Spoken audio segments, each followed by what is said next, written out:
Maneuver, anger. Vichitra, of various kinds. Margan, maneuvers. Charataha, performing. Jigishaya, with a desire to win. Bhavat, it looked like. Ilayam, for the sake of a cow or the earth. Eva, like.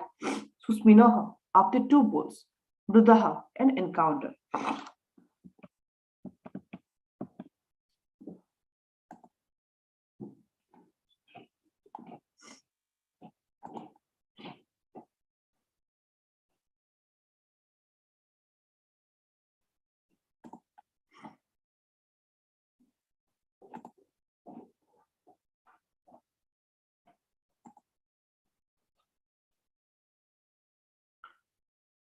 Translation and purport by His Divine Grace La Prabhupada.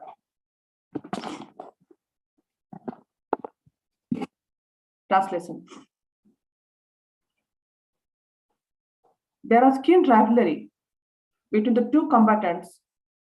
Both had sustained injuries on their bodies from the blows of each other's pointed maces, and each grew more and more engaged at the smell of blood on his person. In their eagerness to win, they performed maneuvers of various kinds, and the contest looked like an encounter between two forceful bulls for the sake of a cow.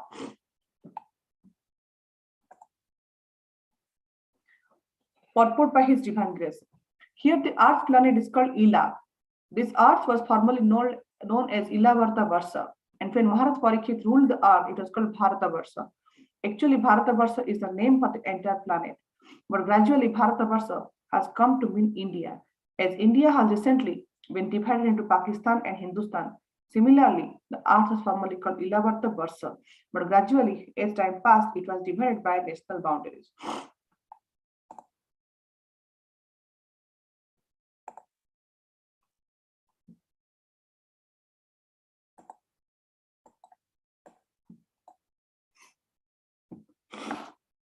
ओम अज्ञानतिमिरान्धस्य ज्ञानाञ्जनशलाकया चक्षुरुन्मिलितं येन तस्मै श्रीगुरवे नमः।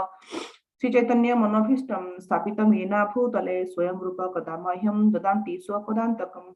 वन्देऽहं श्रीगुरु श्रीयुतपदकमलं श्रीगुरु वैष्णवंश्च श्रीरूपं साग्रजातं सहगण रघुनाथान्वितं तं सजीवं साद्वैतं सावधूतं परिजनसहितं कृष्ण चैतन्य देवं श्रीकृष्णपादान् सहगण ललिता रघुनाथं च। हे कृष्ण करुणा सिंधु दीनबंधु जगत्पते गोपेश गोपीकांत राधाकांत नमोस्तुते। तप्त कांचन गौरांगी राधे वृंदावनेश्वरी वृषभानुसुते देवी प्रणमामि हरिप्रिये। वाञ्छाकल्पतरुभ्यश्च कृपा सिन्धुभ्येव च पतितानां पावनेभ्यो वैष्णवेभ्यो नमो नमः।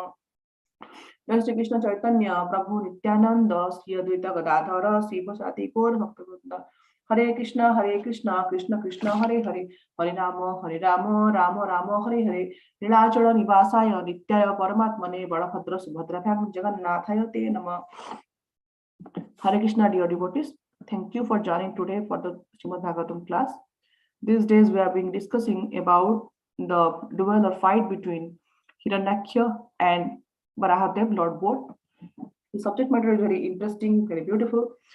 And with my limited knowledge, I would like to glorify this beautiful subject matter with the blessings of Guru and Gauranga and all of you. I'm doing this for my own purification, though I'm not qualified to describe this beautiful subject matter. So here we see that Prabhupada is very nicely describing here that how when there is a keen rivalry between the two combatants, and how each fighter is basically how strong he is, and how he is giving the other opponent a chance to fight. Sometimes you see when there is a good student, when he writes, you give him a challenging problem, right? He or she becomes very happy. Yes, if the exam is questions are very simple, they don't like it. Yeah, it was okay, they will say. But if it is difficult challenge questions were there, right? The student or the person is very, very happy. Like when, as a mother, we prepare some difficult dishes or something like dishes for providing some nice nourishment to our kid. At the end, even if we sweat more, we work more, at the end we feel satisfied that yes, we did something meaningful. So similarly here, we see that here Like here Hiranyakya, like he's very much interested that like I must fight with a person who is with equal valor with me, and I'm going to fight with him, because otherwise all the demigods who are there, they are not equivalent to my strength and my energy, so there is no point fighting with him. So he was kind of frustrated. So at that time, with demigods, all demigods persuasion, Lord Varaha has come to fight with to fight with Hiranyakya. So we see here that Srila Prabhupada is giving very much giving importance to Bhumi Devi, to Bhu Devi, like and this mother earth basically is a representation of Bhu Devi. Like Prabhupada nicely describing here how the earth was called as Ilavarta, from Ilavarta is changed to Bharatvarsha, then now India, then it got divided. He very nicely is describing. So Bhumi Devi has a significance, lot of significance on all of us. Basically, she is our protecting as a mother. So you must have seen that when our any ISKCON temple happens, right? Before that, we have a Bhumi Pujan. Nowadays here in America, we don't do that, but in India, any house we going to construct, there is a Bhumi Pujan ceremony will be there. Like I also witnessed in Jagannath Puri when they were doing some construction work for a new ISKCON temple project. They were doing Bhumi Pujan, and lot of senior sannyasis and our Guru Maharaj and other Guru Maharaj were they're taking witness. So why we do Bhumi Pujan? So very nicely my Guru Maharaj was explaining that Bhumi Pujan basically we do so that we ask forgiveness to Mother Earth, that we are going to do these excavations, and we do this, like we are doing this farming, and we are going to dig so many big buildings on this, and we are going to work on this, and we're going to do a lot of activities on this, and we might disturb Mother Earth. So that's why basically they do Bhu Baraha Puja before any nice construction of a temple. And they took Bhumi Devi's permission and they take her blessing, which is very much important to start any new construction or anything like that. So there are so many nice and beautiful, magnificent temples of Barahadev in India. There is one basically in Vishakhapatnam. There is one beautiful temple is there. This is I think in Simancharam area. This is called Baraha Narsingha temple. Basically when Prahlad Maharaj was a small kid, and to rescue him from his father, Narsingha Bhagwan appeared.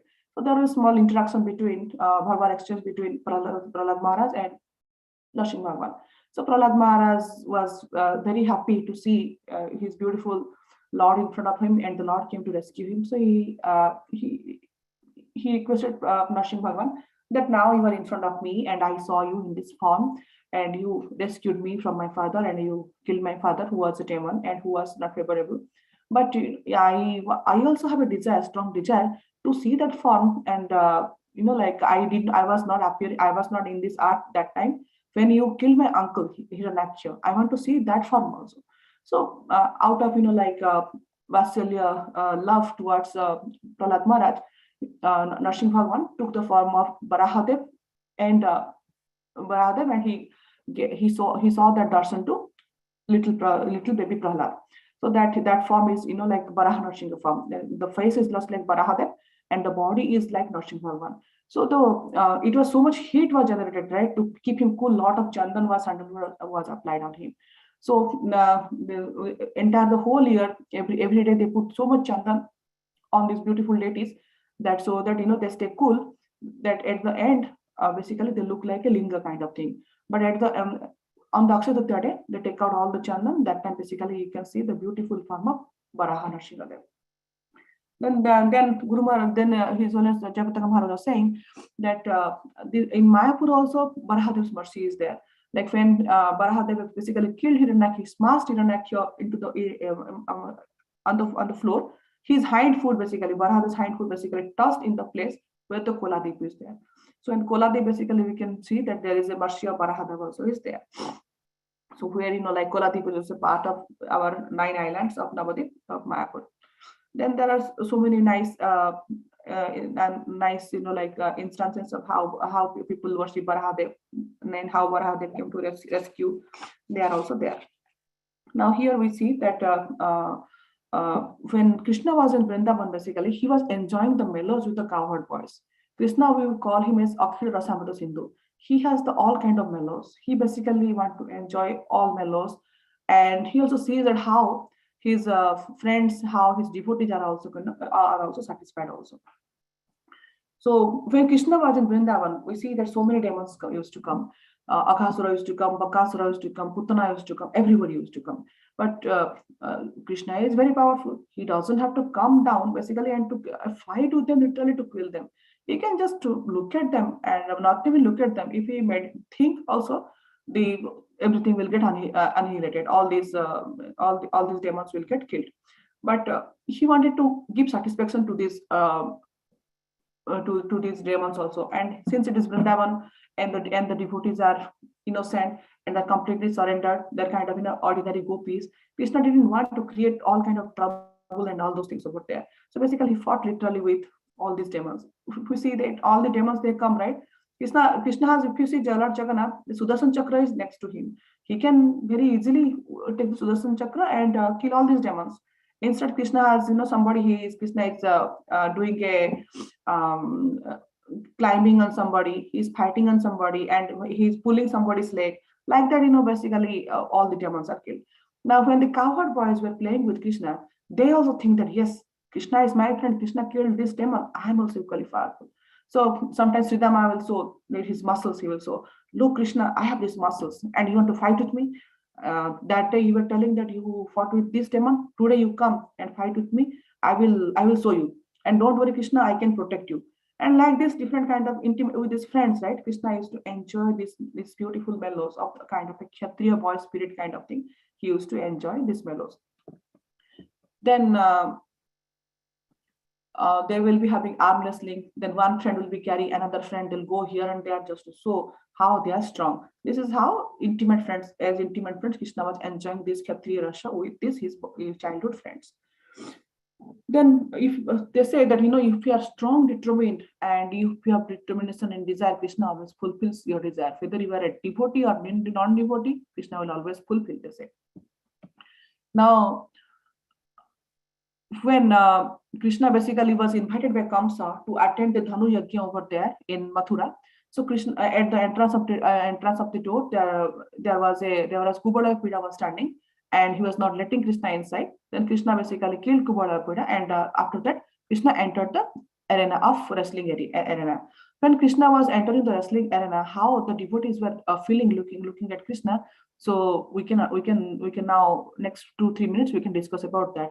Like all these fightings, like we see we're discussing, like Krishna, like Hiranyaksha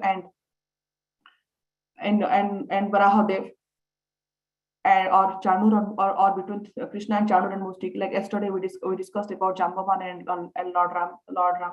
So whatever we see, right? Every time we see that the other person has invoked Lord Krishna. Krishna has never come at his own will that I'm going to come to this person, I'm going to fight with him, I'm going to kill him. No, Krishna has never done that. The other person has challenged Krishna. So as a Kshatriya, Krishna has accepted his challenge, and to give them happiness in that form also, Krishna has accepted that invitation. So when the Chanur and Mustik, they saw Krishna, they saw a little boy is there, a hardly small boy, and they went to Krishna and they told Chanur told to Lord Krishna that hey Krishna, we have heard that you do a lot of arm wrestling and fighting with your friends, and we have also heard that you have killed this Pramasarovara demon, you and your brother. So that's why don't you come and fight with us? Our king also has invited, and all these audience are also here. They will have a good time watching both of us fighting.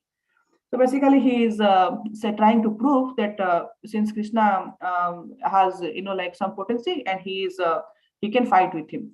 So if you see the picture here, if you see that Krishna is a small little boy, small little young Kishore in the Kishore stage, but Chanur basically is very, very strong. There is no way this is a compatible fight. That both the combatants are not in the same age group. So Chanur basically is a very strong muscle man. He's trained and he can kill hundreds and thousands, like elephants. He has that much strength. Where Krishna is he's not trained with anybody, and he's just a small little cowherd boy. Then Chanur also threatened kind of thing in a threatening voice, also told him that see, our King Kamsa has invited. So if you don't obey to him, we all have to follow the king's wrath, king's anger. So then Krishna also very beautifully answered him that yes, if I am also subject of king, and I am definitely going to fulfill his desire and your desire. But but as per the knowledge of this like war fight, all these war fights and all these combats, whatever happen, they always happen between the equal compatible contestants. So that way it is not fair. So then again Chanur also responded that don't I have already seen now that we have all witnessed that you have killed Kubadapeda, who is like who is very strong. So we don't consider you small or like lesser than me. So we should have a fight. Then after just wanted to say that the Krishna also gave a chance to Chanur and Mustik also, that you have a chance to back out. But still, on the persistence of Chanur and Mustik, the contest happened. And while the contest is happening, the onlookers were there, right? They are having different emotions going on. Some of the gopis, when they are some of these Mathuravasis, when they are seeing, they are having some kind of Vatsalya rasa is generating looking at Krishna. And on the audience also, Devaki and Vasudev also is there. They are also very much surprised how my little boy Krishna is going to fight. So tears are also flowing from Devaki's eyes. Vasudev also is very much worried that what will happen to my son, to whom I have kept as I have so far I have he was protected under Nanda, under the guidance of Nanda. Then there are some of the ladies, they were also looking at it, and they were also very agitated. How King Kamsa is going to allow this kind of fight where Krishna is such a small boy and other contestant is so powerful. It's not fair, it's unfair. They're some kind of anger and agony generating between them. They are thinking how Kamsa is so cruel to allow it, and they are having another kind of compassion, compassion mood towards Krishna and Balaram. Some of them are thinking also, yes, it is totally injustice. And then there are a few other women and men were there. They were looking at Krishna just with insatiable glances, as if like a Chatagabad is just waiting when the renters will come. Otherwise when they are also thinking, they're looking at Krishna's face, they're thinking all their pain and everything is got satisfied. Krishna is so beautiful, they're thinking like that. Then there are some of them are mesmerized by Krishna's charming face.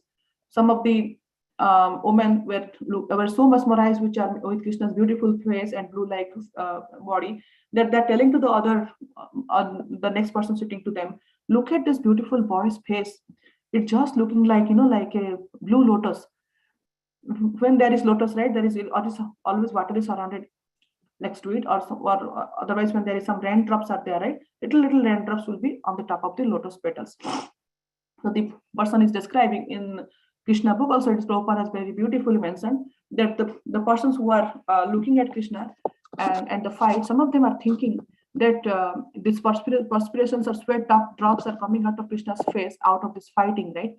He has compared that they are kind of like little bit dew drops on the beautiful lotus-like face of moon. So the onlooker is telling to the other onlooker, look at the beautiful Krishna's face. It's just looking like a lotus, and there are some dewdrops on top of it.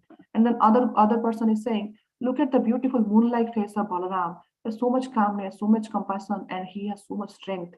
Then they started discussing about, Krishna Katha, that Krishna did this, Krishna killed Putana, Krishna killed Aghasur, and so many demons were there, and how Krishna lifted Govardhan. So Krishna is powerful, Krishna is strong.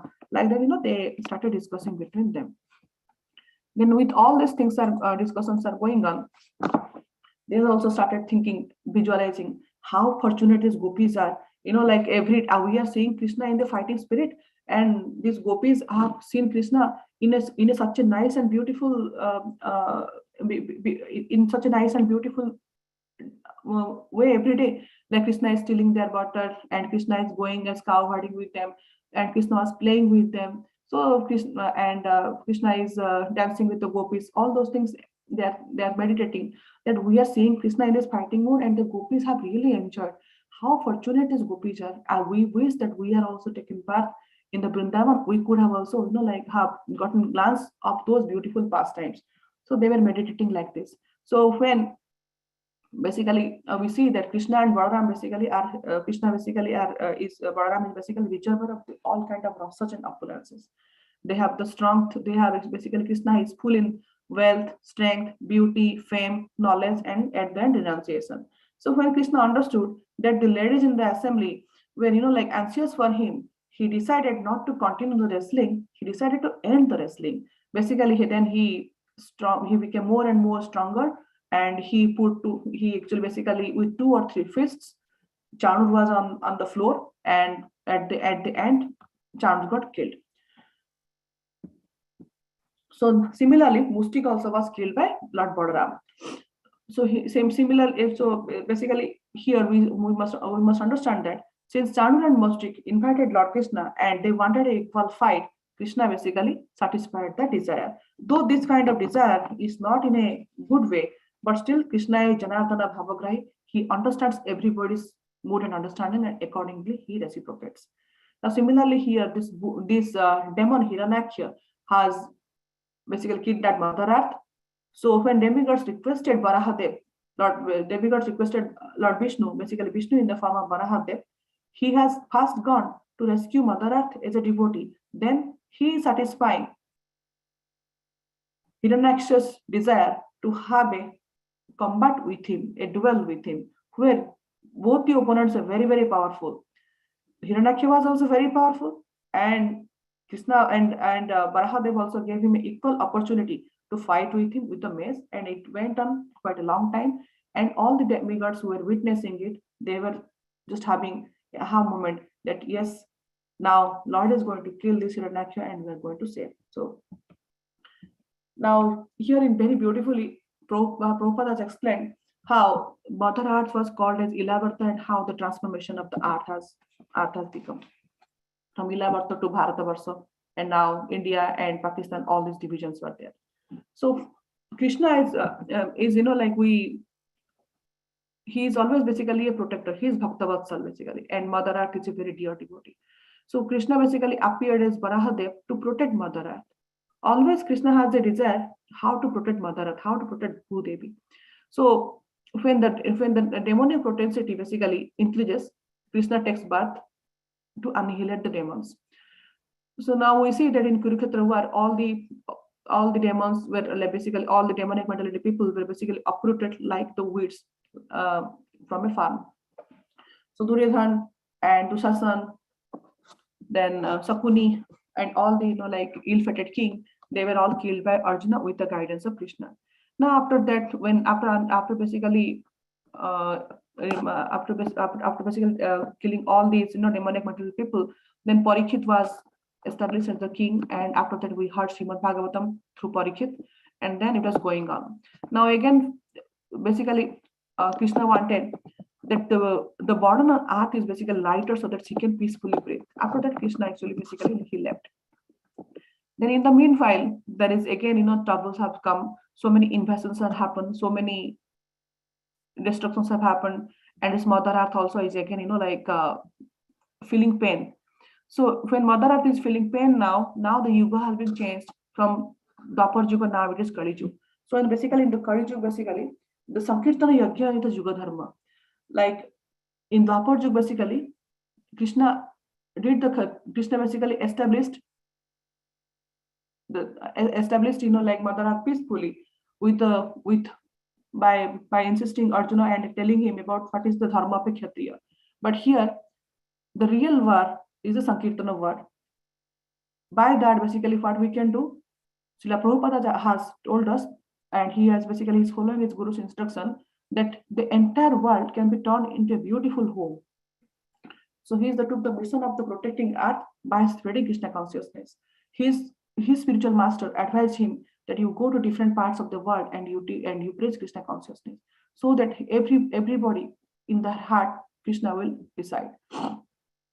So Prithivite Achi Kirtanagaratigram Sarvata Prachara Hoiva Moranam. So Srila Prabhupada took this line into his heart and he went all around to preach about Krishna consciousness.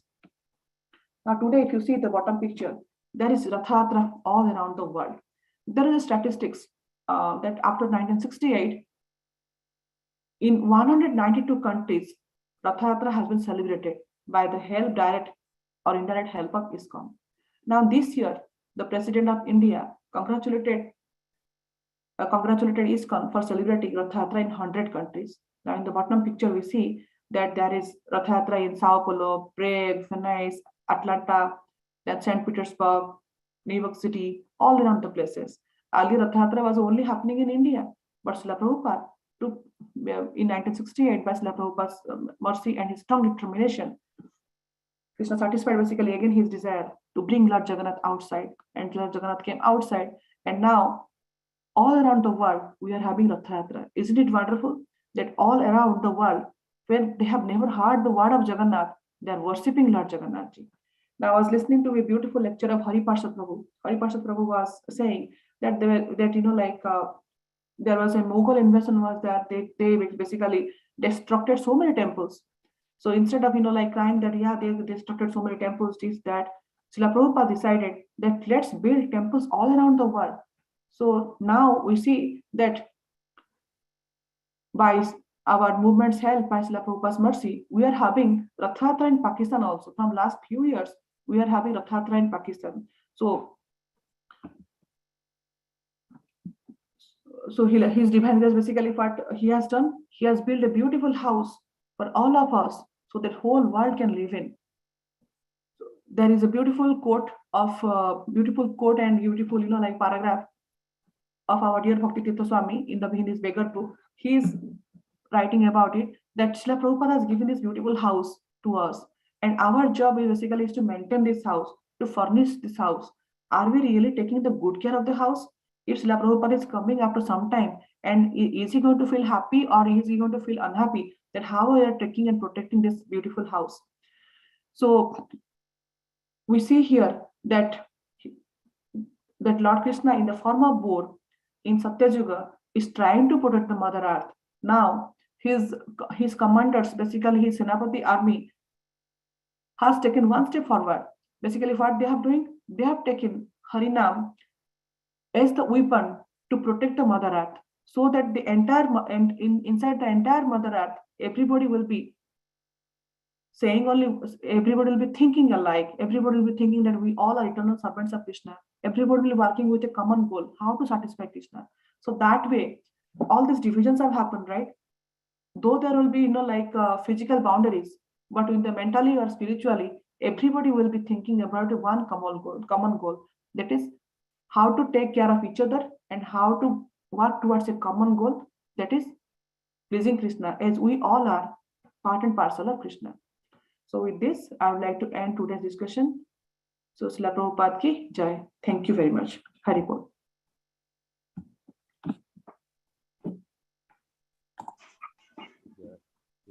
Thank you so much, Mother. A wonderful class. You are nicely explaining the Veeras of the Supreme Lord. Thank you so much. So let's chant the Hare Krishna, Hare Krishna, Hare Krishna, Krishna Krishna, Hare Hare, Hare Rama, Hare Rama, Rama Rama, Hare Hare. Ugram Veeryam Mahavishnam Jalam Brahma Sarvadamukam Narasimham Vishanam Bhadram Namaham Sri Narasimha Jai Narasimha Jai Narasimha Prahaladesha Jai Bhaktam. Let's pay our humble obeisance to all the assembled Vaishnava devotees of the Lord. Vancha Kalpataruvasya Kripasindhubhave Chidanam Bhavanebhyo Vaishnavabhyo Namo Namah. Vaishnavrinda ki jai, Jai Srimad Bhagavatam ki jai, Prabhupada ki jai. So tomorrow is Ekadashi, so there will be a kirtan at the temple, right?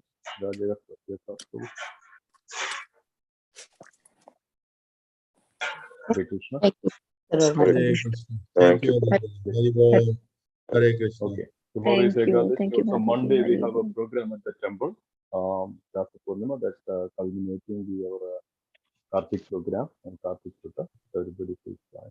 Hare Krishna. Hare Krishna.